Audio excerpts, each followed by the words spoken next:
Olá, meu irmão, vamos cultuar o nosso Deus. Abra aí a sua Bíblia no livro dos Salmos. Nós vamos ler o de número 29, versículos 1 e 2.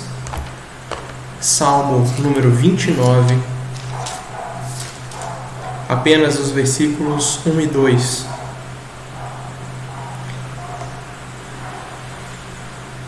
A palavra de Deus nos ordena e nos chama a adorar o nome do Senhor, a atribuir a Ele glória, honra, louvor.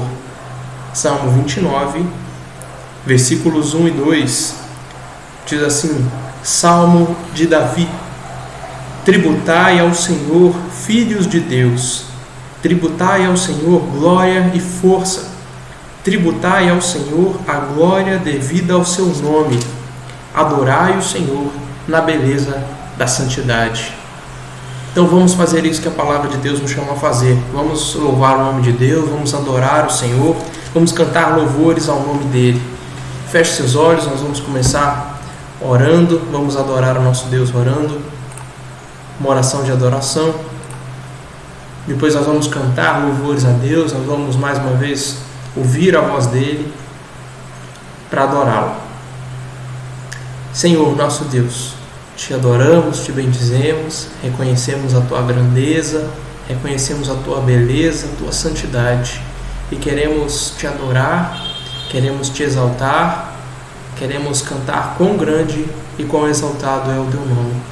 Então receba a nossa adoração, nos ajuda agora a nos concentrar, a entoar cânticos alegres, gratos, ajuda a ter no nosso coração uma sinceridade, uma alegria em te adorar, em te bendizer.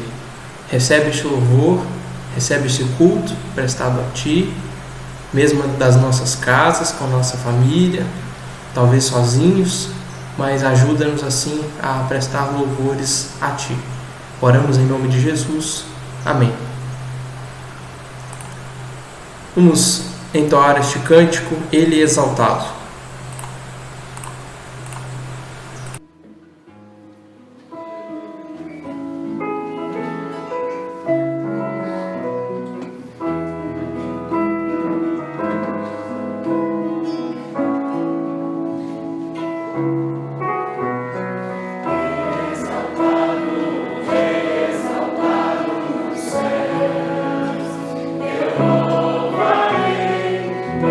Exaltado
Abra novamente sua Bíblia. Nós vamos ler o Salmo 51, versículos 1 a 10. Livro dos Salmos. Vamos ler os 51, versículos 1 a 10.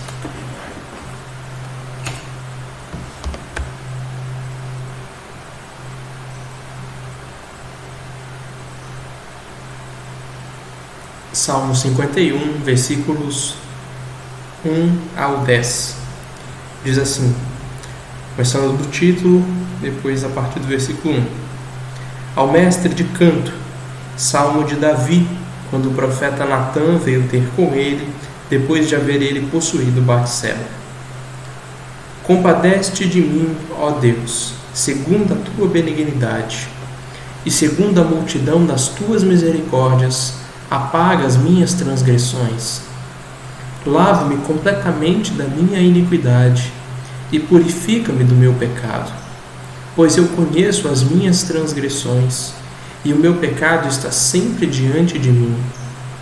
Pequei contra ti somente, e fiz o que é mal perante os teus olhos, de maneira que serás tido por justo no teu falar e puro no teu julgar. Eu nasci da iniquidade, e em pecado me concebeu minha mãe. Eis que te comprases na verdade no íntimo, e no recôndito me fazes conhecer a sabedoria. Purifica-me com esopo, e ficarei limpo. Lava-me, e ficarei mais alvo que a neve. Faz-me ouvir júbilo e alegria, para que exultem os ossos que esmagaste. Esconde o rosto dos meus pecados, e apaga todas as minhas iniquidades. Cria em mim, ó Deus, um coração puro, e renova dentro de mim um espírito inabalável. Vamos orar a Deus mais uma vez, confessando a Ele os nossos pecados. Vamos admitir diante de Deus que nós erramos, pecamos, que somos pecadores e que nós precisamos do perdão dEle. Vamos pedir a Ele perdão pelos nossos pecados, vamos pedir a Ele que nos limpe, que nos purifique, que nos lave, como o salmista que pede e nos ensina a pedir. Vamos fazer isso de forma silenciosa, feche aí os seus olhos, peça a Deus pessoalmente perdão pelos seus pecados, confesse seus pecados a Ele. Depois de alguns instantes, eu vou dirigir vocês em uma oração.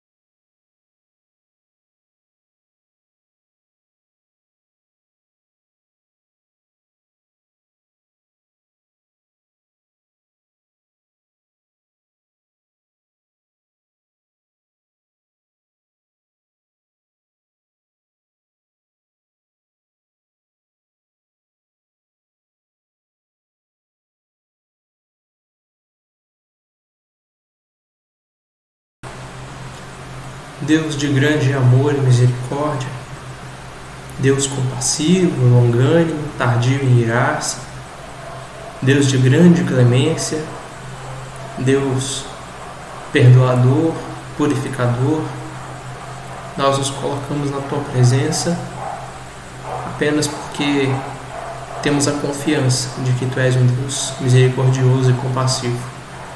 Não merecemos estar diante de Ti, porque somos pecadores, reconhecemos isso, reconhecemos a nossa sujeira, a nossa imundície, a nossa pobreza, o nosso pecado. Confessamos que somos devedores, que temos uma dívida impagável contigo, algo que nós não conseguimos sequer medir, pois a Tua santidade é grande demais para a nossa compreensão.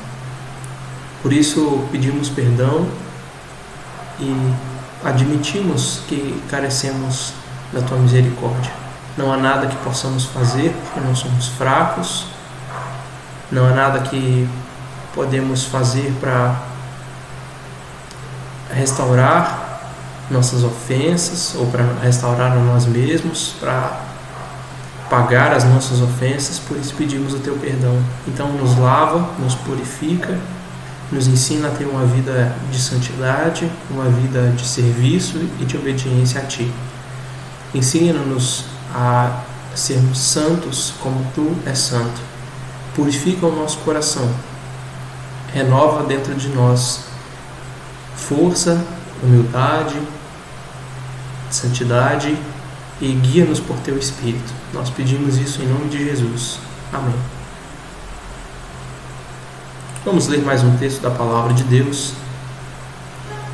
Melhor, antes disso, nós vamos continuar cantando e confessando a Deus nossos pecados por meio desse cântico que se chama Perdão e Graça.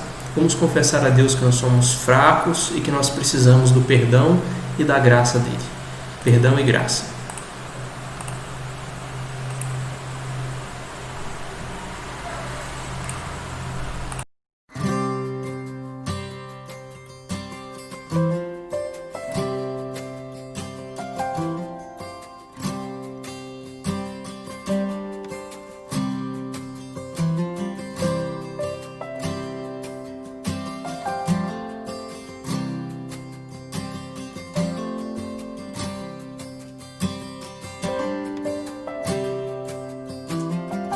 Confesso a ti, Senhor, que fraco eu sou, tão fraco eu sou, mas forte tu és.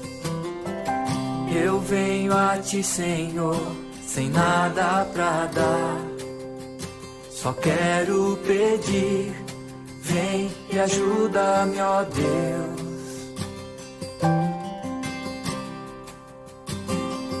Confesso a ti, Senhor, que fraco eu sou, tão fraco eu sou, mas forte tu és. Eu venho a ti, Senhor, sem nada pra dar, só quero pedir, vem e ajuda-me, ó Deus.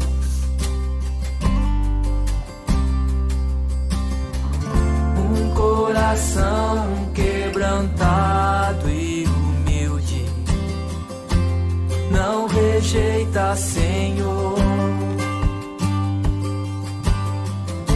Estenda a mim tua graça e deixe teu amor fluir.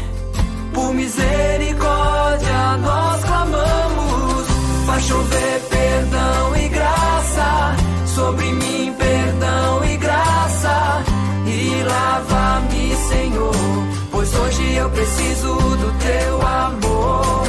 Faz chover perdão e graça sobre mim, perdão e graça, e lava-me, Senhor, pois hoje eu preciso do teu amor.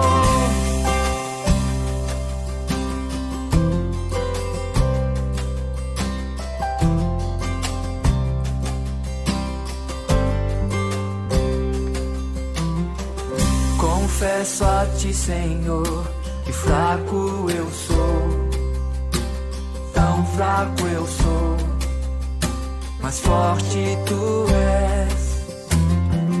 Eu venho a ti, Senhor, sem nada pra dar, só quero pedir, vem e ajuda-me, ó Deus.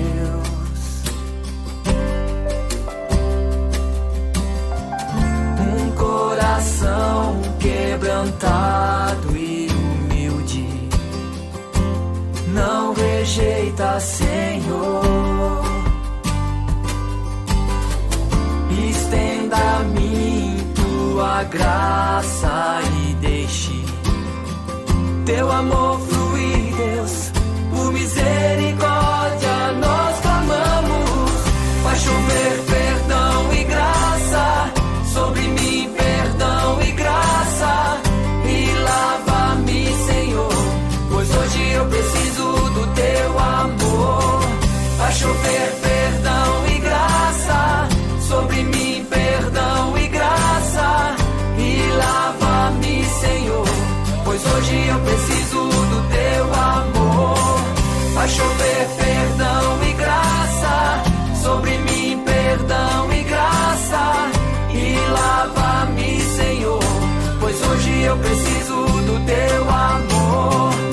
chover perdão e graça sobre mim, perdão e graça, e lava-me, Senhor, pois hoje eu preciso do teu amor.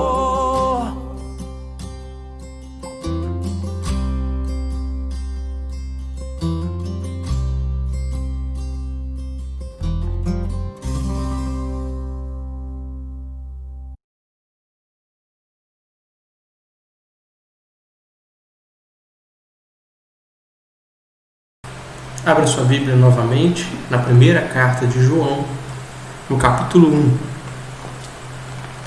Primeira carta de João, lá no finalzinho da Bíblia, perto de Apocalipse, capítulo 1.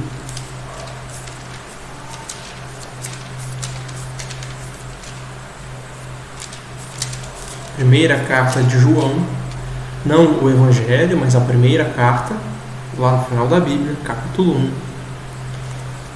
Nós vamos ler o versículo 9 e depois os versículos 1 e 2 do capítulo 2. Diz assim, 1 de João, capítulo 1, versículo 9. Se confessarmos os nossos pecados, Ele é fiel e justo para nos perdoar os pecados e nos purificar de toda injustiça. Agora, capítulo 2, versículos 1 e 2. Filhinhos meus, estas coisas vos escrevo para que não pequeis. Se todavia alguém pecar, temos advogado junto ao Pai, Jesus Cristo, o justo, e Ele é a propiciação pelos nossos pecados, e não somente pelos nossos próprios, mas ainda pelos do mundo inteiro. Mesma palavra de Deus que nos condena pelo nosso pecado, que nos acusa pela nossa desobediência e nos mostra nosso imerecimento, que nos mostra a nossa miséria. A palavra de Deus também nos dá a certeza de que temos perdão por meio de Jesus Cristo. Jesus é a propiciação pelos nossos pecados. Isso quer dizer que Ele se sacrificou em nosso lugar, que Ele derramou o seu sangue, que Ele morreu para que nossos pecados fossem perdoados. Agora, uma vez que nós confessamos os nossos pecados, demonstrando um real arrependimento, Deus é fiel para nos perdoar dos nossos pecados e nos purificar de toda a nossa injustiça. A palavra de Deus nos dá certeza de perdão por meio de Jesus. Isso deve encher o nosso coração de gratidão e deve nos levar a cantar a Deus em gratidão a Ele. E é isso que nós vamos fazer. Vamos entoar esse hino, o hino 62 do nosso inário, o inário Novo Cântico, como um hino de gratidão ao nosso Deus. Hino 62.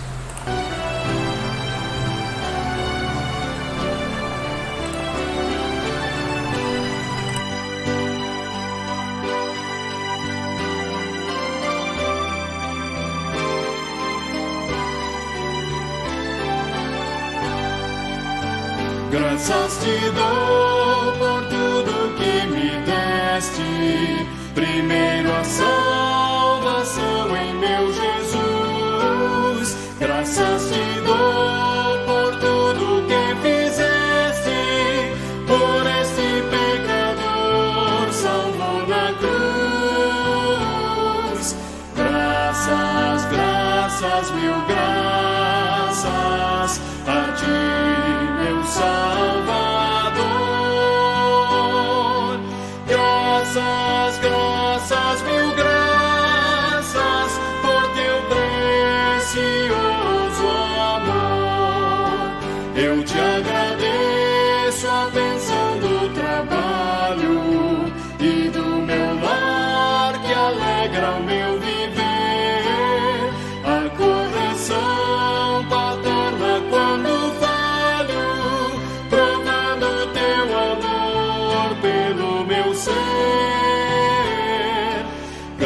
graças, graças, mil graças a ti, meu Salvador.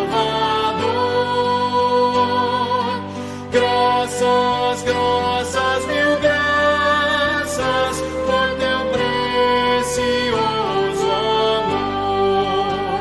Eu te agradeço o pão de cada dia, a água que alivia a sede e o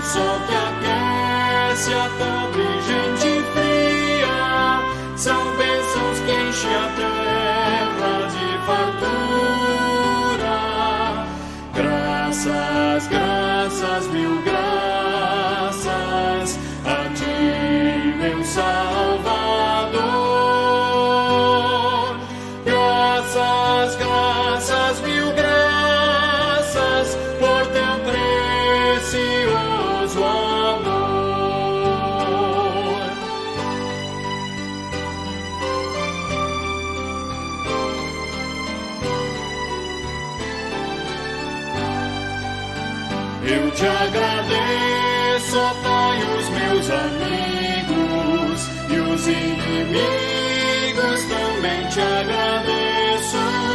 Sou grato por vitórias em perigos e outras bênçãos que eu não mereço. Graças, graças, mil graças a ti, meu Salvador. Graças, graças, mil graças por teu precioso amor. Amém.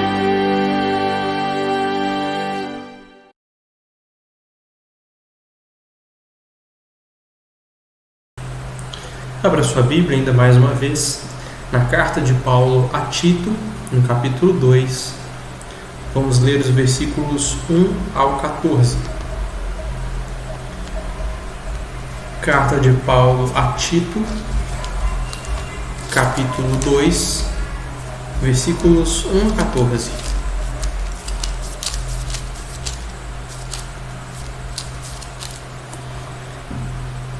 Nós vamos ler todos esses versículos, porém o sermão vai se concentrar nos versículos 11 a 14. Apóstolo Paulo a Tito, no capítulo 2, versículos 1 até 14. Como eu disse, nós vamos ler esses versículos, mas eu vou me concentrar apenas nos versículos 11 até o 14. A partir do versículo 1 diz assim: Tu, porém, fala o que convém à sã doutrina. Quanto aos homens idosos, que sejam temperantes, respeitáveis, sensatos, sadios na fé, no amor e na constância. Quanto às mulheres idosas, semelhantemente, que sejam sérias em seu proceder, não caluniadoras, não escravizadas a muito vinho, sejam mestras do bem, a fim de instruírem as jovens recém-casadas a amarem ao marido e a seus filhos, a serem sensatas, honestas, boas donas de casa, bondosas, sujeitas ao marido, para que a palavra de Deus não seja difamada. Quanto aos moços, de igual modo, exorta-os, para que em todas as coisas sejam criteriosos. Torna-te pessoalmente padrão de boas obras. No ensino, mostra integridade, reverência, linguagem sadia e irrepreensível, para que o adversário seja envergonhado, não tendo indignidade nenhuma que dizer a nosso respeito. Quanto aos servos, que sejam em tudo obedientes ao seu Senhor, dando-lhe motivo de satisfação. Não sejam respondões, não furtem. Pelo contrário, deem prova de toda a fidelidade, a fim de ornarem em todas as coisas a doutrina de Deus, nosso Salvador. O apóstolo Paulo plantou igrejas na ilha de Creta e deixou o pastor Tito naquele lugar para colocar as coisas em ordem, para constituir presbíteros nas cidades da ilha e organizar as igrejas. Essa não seria uma tarefa fácil para Tito, porque haviam grandes dificuldades naquela ilha. A primeira delas é que o evangelho não tinha chegado há muito tempo lá e ele estava responsável por igrejas recém-plantadas, igrejas que tinham poucos ou talvez nenhum presbítero.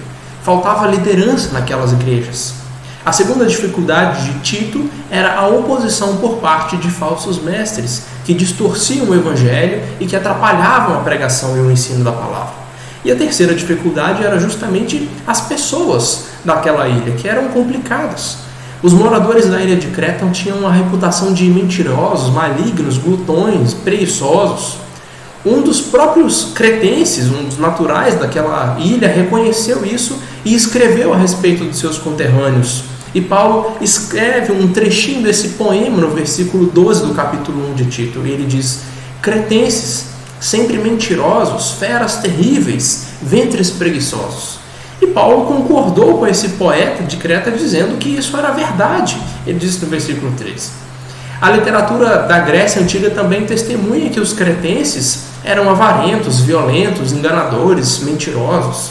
Inclusive, a palavra cretar se tornou sinônimo de mentir no ditado popular antigo. Então, diante de todas essas dificuldades, Paulo escreveu essa carta ao pastor Tito com o propósito de encorajá-lo para esse trabalho difícil. Paulo deu instruções quanto ao caráter dos homens que Tito deveria constituir como presbíteros, ensinando ele assim a instituir uma liderança para a igreja. Paulo também orientou esse jovem pastor a confrontar falsos mestres, a fazer eles calarem, pararem de ensinar coisas erradas na igreja. E Paulo também escreveu a Tito para ensinar a ele a falar, a pregar para os cristãos para eles terem uma conduta correta, uma conduta santa diante de Deus. Então, atendendo esse propósito de fazer Tito ensinar os crentes a terem uma conduta correta, Paulo deu orientações sobre o ensino para grupos específicos da igreja. Ele falou para os homens mais velhos, para os mais jovens, para os rapazes. Paulo falou também para as mulheres mais velhas, as idosas, que devem, por sua vez, ensinar as mais novas. Falou para os escravos, para os empregados da época, e até mesmo o pastor Tito foi exortado a ter uma conduta correta, uma vida santa diante de Deus. É por isso que ele fala, olha, os homens idosos eles têm que ser temperantes, respeitáveis. As mulheres idosas elas devem ser sérias, elas não devem ser caluniadoras, ou seja, não devem ficar falando mal dos outros. As jovens recém-casadas devem amar o marido e os filhos, elas devem ser sensatas, honestas. Os moços eles devem ser criteriosos. Você, Tito, você, pastor da igreja, se torne padrão de boas obras, ou seja, se torne um exemplo para os outros seguirem. Tenha uma linguagem irrepreensível, ou seja, não saia da sua boca nenhuma palavra feia, nem nada que possa ser usado contra você. Os servos eles têm que ser obedientes aos seus senhores, aos seus patrões, os empregados devem ser fiéis aos seus patrões. Então, o objetivo disso tudo, no versículo 10, Paulo diz, o motivo para isso, ou a razão disso, ou na verdade o propósito disso é vocês ornarem a doutrina de Deus. Ornar significa engrandecer ou glorificar. Então, o nosso procedimento, a nossa maneira de viver, ela deve engrandecer a doutrina de Deus. Os falsos mestres que Paulo diz que Tito deveria lutar contra eles, esses falsos mestres professavam, eles diziam conhecer a Deus, mas as suas obras negavam isso. A prática deles, o seu modo de vida, não era coerente com a teologia que eles ensinavam. A sua vivência estava separada da sua doutrina. Então, Paulo diz que esses homens, eles viviam de forma abominável, desobediente e reprovável para toda boa obra. Ele fala isso lá no versículo 16 do capítulo 1. Então, a tarefa do pastor Tito era ensinar os crentes, os membros da igreja, a terem uma vida santa. Ensinar a eles como é que eles deveriam, com a sua prática, e não só com os seus lábios, ornarem a doutrina de Deus, ou seja, glorificar a Deus, colocando a sua doutrina em prática, colocando aquilo que eles creem a respeito de Deus em prática. Então, Paulo escreve a Tito nos versículos 1 a 10, dando várias orientações práticas de como os crentes deveriam proceder, como eles deveriam ser, como deveriam viver. E nos versículos 11 a 14, Paulo fala do motivo para isso, ou da base doutrinária para isso, ou seja, qual que é a razão, qual que é o motivo para os crentes terem um comportamento santo, uma conduta correta e temente a Deus. Então, a gente pode resumir esses versículos 11 a 14, que eu vou gastar agora um tempo explicando ele para vocês. A graça de Deus é o motivo para uma vida santa, porque a graça de Deus nos salva, nos educa e nos purifica. Então eu vou repetir, porque esse é o resumo, é o ensino resumido desse texto, Tito capítulo 2, versículos 11 a 14. A graça de Deus é o motivo para nós termos uma vida santa, porque a graça de Deus nos salva, nos educa e nos purifica. Veja aí na sua Bíblia, de novo, o versículo 11 de Tito, capítulo 2, o versículo 11 diz assim: porquanto a graça de Deus se manifestou salvadora a todos os homens. Então Paulo começa o texto falando porquanto, para explicar o motivo de nós termos que ter uma conduta correta, uma vida santa, como ele tinha explicado nos 10 primeiros versículos. Agora ele vai dizer o motivo para isso. E ele fala nos 10 primeiros versículos, ele tinha falado do proceder de vários tipos de pessoa na igreja. Agora ele vai explicar a razão para isso. Por que os homens idosos devem ser respeitáveis? Por que as mulheres idosas não podem ser caluniadoras? Por que as jovens recém-casadas devem amar o seu marido e seus filhos? Por que os rapazes devem ser criteriosos? Por que o pastor tem que ser exemplo na igreja de boas obras? E por que os empregados devem obedecer ao seu patrão? E a resposta que Paulo dá no versículo é: porque a graça de Deus se manifestou salvadora a todos os homens. A graça de Deus é o motivo. Essa graça de Deus que se manifestou é a obra salvadora de Jesus Cristo. A obra salvadora de Cristo inclui a vinda dele a esse mundo, a sua encarnação, inclui a sua morte, a sua ressurreição, a sua subida aos céus, inclui ele intercedendo por nós, inclui ele voltar para nos levar. Tudo isso é a expressão da graça de Deus. Deus nos salvou por meio de Jesus Cristo. E essa graça de Deus que se manifestou salvadora, ela se manifestou a todos os homens. Apesar de muitas pessoas usarem essa passagem, esse versículo, para defender que Jesus morreu por todas e por cada uma das pessoas de todo mundo, o contexto deixa claro que o significado de todos os homens não é esse. Nos versículos 1 a 10, Paulo deu instrução para todo o tipo ou para toda a classe de pessoa: homens idosos, homens jovens, mulheres idosas, mulheres jovens, escravos, livres, pastor. Todas essas classes de pessoas devem ter uma vida santa, porque a graça de Deus se manifestou salvadora a todas elas. Deus salva em Cristo todo tipo de pessoa, independente do sexo, ser homem ou ser mulher, independente da idade, se é idoso ou se é jovem, independente da classe social, se é pastor, se é escravo, se é livre, se é patrão. E é a isso que Paulo se refere com todos os homens. Se a graça de Deus se manifestou a todos vocês, sejam homens ou mulheres, idosos ou jovens, escravos ou livres, então vivam uma vida santa. É isso que Paulo está dizendo para Tito, é isso que Paulo está dizendo que o pastor deve ensinar à sua igreja. A graça de Deus se manifestou salvadora a todo tipo de gente. Por causa disso, todo tipo de gente, todos devem ter uma vida santa. Não existe razão para viver de forma diferente. Ainda que exista alguma aparente limitação na nossa idade, na nossa condição financeira ou em qualquer outra coisa, não existe desculpa. Eu sou jovem demais para servir ao Senhor. Isso não é verdade. Ou eu já sou velho demais para servir ao Senhor. Paulo está dizendo que isso não existe. Também a forma como nós fomos criados, o lugar onde nós vivemos, não é uma desculpa para o nosso modo de vida não ser santo, não ser obediente a Deus. Lembra da fama dos moradores da ilha de Creta que eu disse? Era terrível. Eles eram conhecidos como violentos, preguiçosos, mentirosos. Mas Deus trouxe salvação em Cristo até mesmo para pessoas assim. Por isso que eu digo que, independente de quem você tenha sido no passado, independente do quanto você tenha sido influenciado negativamente pela sua cultura, independentemente do quão ímpia tenha sido a sua criação, a criação que os seus pais te deram, você pode ser salvo pela graça de Deus. Você pode ser salvo por meio de Cristo, basta crer nele. Não importa se você aprendeu com a sua família ou com a sua cultura a ser violento, guloso, cachaceiro, trapaceiro. Não importa se você foi o pior dos pecadores. Se a graça de Deus se manifestou salvadora a você, você pode e deve ter uma vida santa. Portanto, quando você se deparar, quando você conhecer pessoas que têm uma conduta reprovável, pessoas dominadas por vícios, pessoas cheias de maldade, creia que essas pessoas podem ser salvas pela graça de Deus. Pregue o Evangelho para elas. Diga para elas que a graça de Deus se manifestou salvadora a todo tipo de gente. E qualquer tipo de pessoa pode ser salvo pela graça de Deus. Basta crer em Jesus Cristo, basta se arrepender dos seus pecados. Pregue o Evangelho. O Evangelho é o poder de Deus para salvar todo aquele que crê. Todos nós devemos ter uma vida santa, você e eu, independente de quem você seja, de como você tenha vivido até aqui, de como você tenha aprendido a viver com a sua família ou com a sua cultura. Todos devem ter uma vida santa, porque a graça de Deus se manifestou salvadora a todos nós.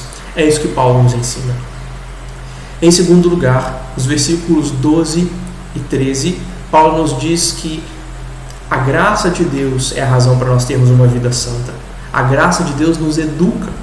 Versículos 12 e 13 dizem assim: porquanto a graça de Deus se manifestou, educando-nos para que, renegadas a impiedade e as paixões mundanas, vivamos no presente século, sensata, justa e piedosamente, aguardando a bendita esperança e a manifestação da glória do nosso grande Deus e Salvador Cristo Jesus. A graça de Deus nos educa, e a palavra que é usada aqui para nos educa é a mesma palavra grega usada lá em Atos 7 para dizer que Moisés foi educado em toda a ciência dos egípcios, ou em Atos 22 para dizer que Paulo foi instruído ou educado aos pés de Gamaliel. Então, a graça de Deus, Paulo está dizendo, é como um pedagogo, é como um professor, alguém que instrui uma criança desde que ela é pequena até que ela se torne madura. Esse é um processo lento, mas é eficaz. É uma educação constante, diária. E Paulo diz que essa educação da graça, ela tem um objetivo tanto negativo quanto um objetivo positivo. O objetivo negativo dessa educação que a graça de Deus nos dá é nos fazer renegar a impiedade e as paixões mundanas. Nós somos educados para rejeitar qualquer prática profana, qualquer perversidade. Nós somos treinados com o propósito de repudiarmos de uma vez por todas as nossas paixões mundanas. Isso inclui qualquer desejo desenfreado por prazer, seja por prazer sexual, seja por álcool, por posses materiais. Todo desejo de agredir as pessoas, de fazer mal a elas, seja com palavras ou ações. Toda vaidade, toda ganância. A graça de Deus nos educa para abandonar todas essas coisas. Agora Paulo fala do objetivo positivo da educação da graça, que é, uma vez tendo renegado a antiga vida, é vivermos nesse mundo de forma sensata, justa, piedosa e aguardando o retorno de Jesus. Isso acontece depois de nós termos então renegado a impiedade e as paixões mundanas. É como aquela linguagem que eu já ensinei para vocês em Efésios, de despojar e revestir, de tirar uma roupa suja e de vestir uma roupa nova. Nós abandonamos a nossa prática má e assumimos uma prática santa, uma prática que agrada a Deus. Então, como a gente aprende em Efésios 4, não basta deixar a mentira, é necessário falar a verdade, cada um com o seu próximo. Não basta parar de roubar, é necessário trabalhar com as próprias mãos para ter com que ajudar o necessitado. Então, da mesma forma, Paulo está ensinando aqui em Tito capítulo 2, que não basta nós rejeitarmos a impiedade e as paixões mundanas. É necessário viver nesse mundo de forma sensata, justa, piedosa e aguardando o retorno de Cristo. Então, veja que essa educação que a graça nos dá é uma educação completa para nós renegarmos o que é mal e vivermos de forma agradável a Deus. Essa nova forma de viver que Paulo fala, ela é uma reviravolta na nossa vida. É uma nova maneira de viver em relação a nós mesmos, porque vive de forma sensata. É uma nova forma de nós vivermos em relação ao nosso próximo, porque vive de forma justa. É uma nova forma do nosso relacionamento com Deus, porque é uma forma piedosa.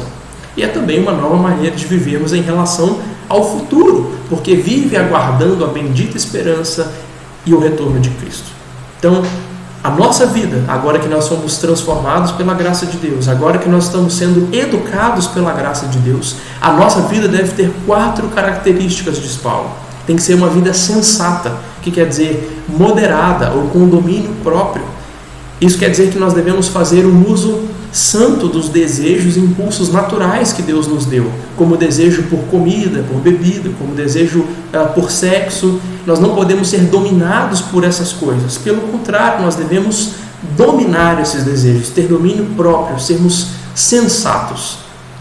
A segunda característica que Paulo diz é a justiça, é nós termos uma vida justa, uma vida cheia de honra, de integridade no relacionamento com o próximo. Isso quer dizer que nós devemos ser bons cidadãos justos, submissos às autoridades. Nós não precisamos nem devemos temer o castigo das autoridades, porque nós praticamos o bem. Nós devemos viver, na verdade, de forma a merecer o louvor das autoridades. É isso que Paulo diz quando ele escreve Romanos 13, ele fala dessa mesma justiça com que nós devemos viver. Outra coisa que Paulo diz é que nós devemos ter uma vida piedosa. Isso quer dizer viver com devoção, com fervor, com reverência a Deus. Piedade é um misto de amor e de temor a Deus que vai nos levar a nos consagrar de coração a Deus e à obra dele. Essa piedade pode ser cultivada no nosso coração por meio da oração, do estudo da palavra de Deus, da Bíblia, da meditação, da memorização da palavra de Deus. Então, Paulo nos diz que a nossa vida educada pela graça deve ser uma vida sensata, justa, piedosa, e ele diz que deve ser uma vida que aguarda o retorno de Cristo. Isso que Paulo chama de bendita esperança, de manifestação da glória de Cristo, são a mesma coisa. Ele está falando do dia em que Jesus voltará para nos levar. Essa será uma vinda em glória, essa é a nossa esperança, é uma esperança bendita, alegre. Essa graça de Deus que nos salva também nos educa para nós vivermos aguardando, vivermos esperando o retorno de Cristo. Nós somos educados para, em vez de nos apegarmos às coisas daqui, como se essa vida fosse tudo, nós vivemos em uma constante, contínua espera, uma vida de vigilância.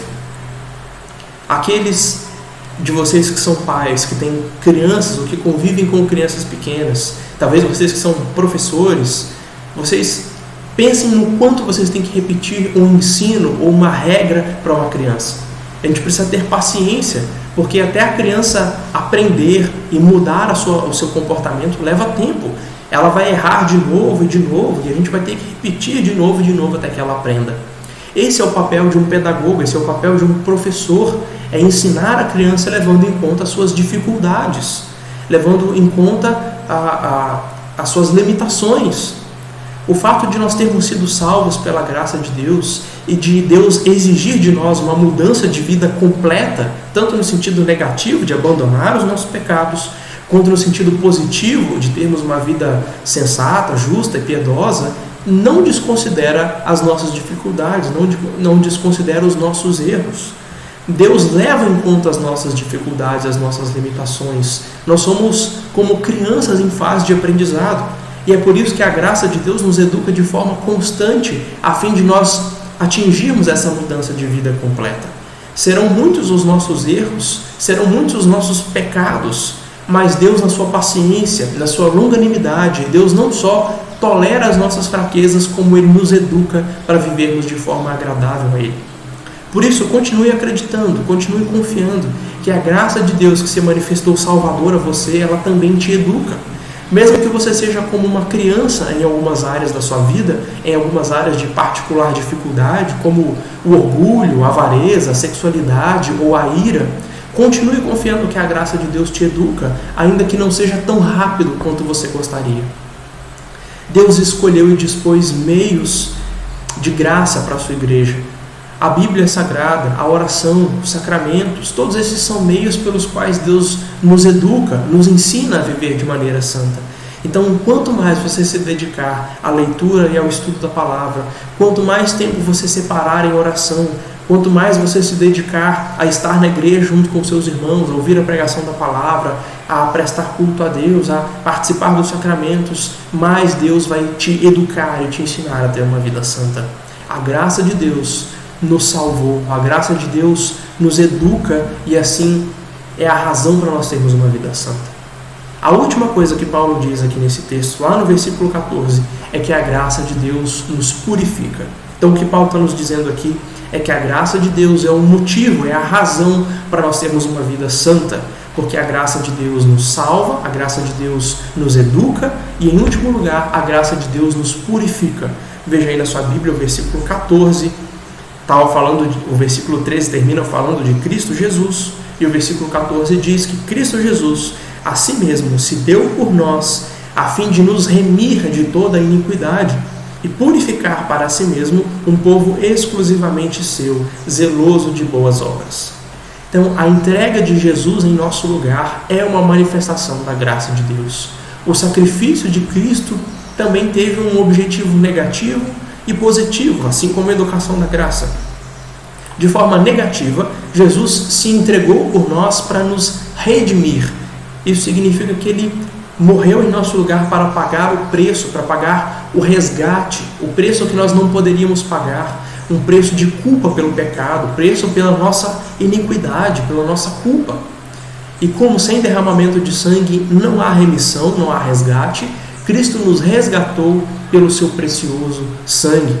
Por esse resgate nós somos libertos da escravidão do pecado, para nós não mais servirmos ao pecado como escravos, mas agora nós podemos obedecer a Deus, nós podemos entregar o nosso corpo, os nossos membros, como instrumentos de justiça e não como instrumentos de pecado e de iniquidade, como era antes na nossa antiga vida. O precioso sangue de Cristo nos resgatou do fútil procedimento que os nossos pais nos legaram. O apóstolo Pedro diz isso na sua primeira carta. Então, ainda que a cultura da ilha de Creta levasse os seus moradores à prática de toda a iniquidade, a graça de Deus se manifestou para redimi-los.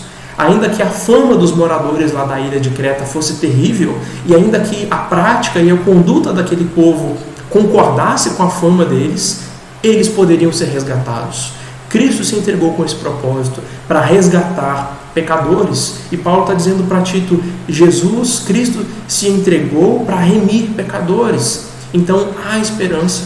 Ainda que nós sejamos podres e sujos, a graça de Deus pode nos redimir. Cristo se entregou para isso. Não somente nós, mas todo aquele a quem a graça de Deus se manifestar, ainda que seja considerado o pior dos pecadores. Por isso, ainda que a sua consciência te acuse de ter pecado de forma tão grave contra Deus, ainda que a sua consciência te acuse de nunca ter cumprido um mandamento só de Deus, há redenção e a salvação por meio de Cristo. Ainda que você seja inclinado a todo mal e a todo pecado, ainda que você se angustie por não merecer um favor só do Pai, ainda que você se sinta digno sequer de pronunciar o nome de Deus, ainda assim há redenção, há resgate por meio de Cristo. Jesus se entregou com o propósito de nos redimir. Então esse foi o propósito negativo de Cristo ter se entregado, nos redimir, nos resgatar, nos comprar, nos libertar da escravidão. O motivo positivo de Cristo ter se entregado foi para nos purificar. Segundo a lei, as coisas se purificam com sangue, e é o sangue de Jesus que nos purifica de todo pecado e de toda injustiça, como nós lemos na primeira carta de João. Assim, nós temos condições de ser o povo de Deus, de ser povo de propriedade exclusiva de Deus, assim como ele constantemente dizia para a nação de Israel no Antigo Testamento. Deuteronômio capítulo 26, versículo 18, por exemplo, diz: o Senhor hoje te fez dizer que ele será por seu povo próprio, como te disse, e você terá que guardar todos os seus mandamentos. Como Cristo se entregou por nós, agora nós podemos ser o povo de Deus, o povo exclusivo dele. A graça de Deus se manifestou a nós, nos purificando para nós sermos zelosos de boas obras. Isso deveria fazer com que os cretenses, os moradores daquela ilha, fossem diferentes dos falsos mestres que Paulo mencionou. Gente que era reprovada para toda boa obra. Esses falsos mestres, eles professavam crer em Deus, mas negavam isso com suas obras. A sua boca glorificava a Deus, mas as suas mãos faziam o que era mal e o que era pecaminoso. As boas obras para as quais nós fomos feitos, as boas obras para as quais nós fomos purificados, são as boas obras ordenadas na palavra de Deus. São os mandamentos. O que Paulo está propondo e ordenando é que nós, o povo de Deus, o povo comprado por Deus, seja zeloso de boas obras, ou seja, que a gente se dedique e se esforce para praticar boas obras, para conectar a nossa teologia com a nossa prática, a ter uma doutrina correta, mas também uma ética, uma moral correta. Isso mostra que a graça de Deus é o motivo para nós termos uma vida santa. Nós devemos honrar a Deus não somente com o que nós cremos, com o que nós professamos crer com a nossa boca, mas também com a maneira como nós vivemos. Deus purificou homens que antes eram irados, estressados e tinham uma péssima fama. E agora, por isso que Paulo ordena que os homens sejam temperantes e respeitáveis. Deus purificou senhoras idosas que falavam mal dos seus maridos e dos vizinhos para outras pessoas. E é por isso que agora Paulo ordena que as idosas não devem ser caluniadoras, que elas devem ser sérias em seu proceder. Deus purificou mulheres jovens, donzelas que antes desprezavam seu marido e que eram fúteis, e agora Deus exige que elas sejam sensatas, honestas e sujeitas ao marido. Deus purificou rapazes que se entregavam às suas paixões da mocidade, que andavam em más companhias, e agora ordena que esses rapazes crentes sejam criteriosos. Deus purificou empregados que desrespeitavam, que roubavam seus patrões, e agora ordena a eles que sejam obedientes e fiéis aos seus patrões. Em resumo, o que esses versículos 11 a 14 de Tito 2 nos ensinam é que o motivo para nós termos uma vida santa é a graça de Deus. A graça de Deus é a razão para nós vivermos de forma santa, de forma obediente. Porque a graça de Deus se manifestou trazendo salvação para nós em Jesus Cristo. Salvação a todo tipo de gente, independente do sexo, da idade ou da classe social. Portanto, todo que foi salvo pela graça de Deus deve ter uma vida santa, uma conduta correta, independentemente de quem tenha sido no passado, do que tenha, de onde tenha vindo, do que tenha acontecido na sua vida. Todos nós devemos ter uma vida santa, porque a graça de Deus se manifestou a todos nós. A graça de Deus também nos educa, é o nosso grande mestre, nosso pedagogo, nosso instrutor, que nos ensina a abandonar a impiedade e as paixões mundanas e a viver nesse mundo, no presente século, de forma sensata, justa, piedosa e aguardando o retorno do nosso Senhor Jesus Cristo. Essa graça deve revolucionar o nosso jeito de viver, tanto em relação a nós mesmos, quanto em relação aos outros, na nossa relação com Deus e na nossa expectativa para o futuro. A graça de Deus se manifestou também para nos purificar. Cristo se entregou em nosso lugar para pagar o preço do nosso resgate, do nosso pecado, para nos redimir de toda a desobediência à lei de Deus. Cristo se entregou para nos purificar, para nos fazer o seu povo de propriedade exclusiva, para nós sermos zelosos de boas obras, um povo que honra a Deus não somente com os lábios, mas também com a sua conduta, com a sua maneira de viver. Então esse texto nos ensina que a graça de Deus é o motivo para termos uma vida santa, porque a graça de Deus nos salva, nos educa e nos purifica. Vamos orar mais uma vez, fazer uma oração final, todos juntos. Essa é uma oração pronta, é uma oração escrita, ela é tirada do livro comum de oração da Igreja da Inglaterra. Nós vamos fazer essa oração todos juntos. Leia comigo, conforme está mostrado aí na sua tela. Vamos orar e assim encerrar o nosso culto a Deus. Senhor Todo-Poderoso, mostra-nos a Tua misericórdia e concede-nos a Tua salvação. Reveste de justiça os Teus ministros e que o Teu povo cante de alegria. Estabelece, ó Senhor, a paz em todo o mundo, pois só Tu, Senhor, nos fazes habitar em segurança. Protege, ó Senhor, o nosso país e guia-nos pelos caminhos da justiça e da verdade.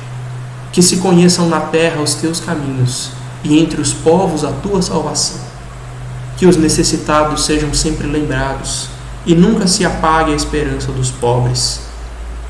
Cria em nós, Senhor, um coração puro e sustenta-nos com Teu Espírito Santo. Amém.